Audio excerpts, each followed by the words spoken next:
Quand on parle de planification financière, c'est quoi les éléments qu'il faut prendre en considération?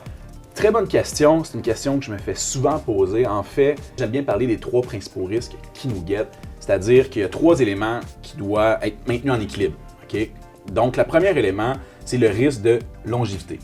Le risque de survivre à son capital. De ne pas en mettre suffisamment de côté et se retrouver à un certain âge, puis être en mesure de supporter notre coût de vie. OK? Deuxième risque important, le risque d'invalidité. Donc, tu auras beau prévoir plein d'argent pour ta retraite, pour tes vieux jours, mais si demain matin, tu serais frappé par une maladie, que tu serais incapable de générer un revenu pendant 5, 10, 15 ans, bien à ce moment-là, tu n'aurais pas le choix d'être pigé dans tes économies. Et là, encore une fois, on aurait un déséquilibre.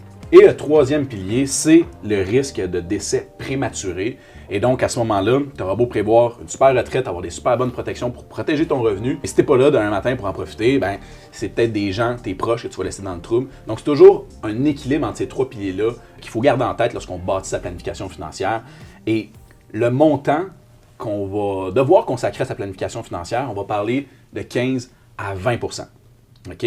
15 à 20 %, donc, selon un revenu de 100 000 $, par exemple, on va parler de 15 à 20 000 $ qui devraient être consacrés à sa planification financière.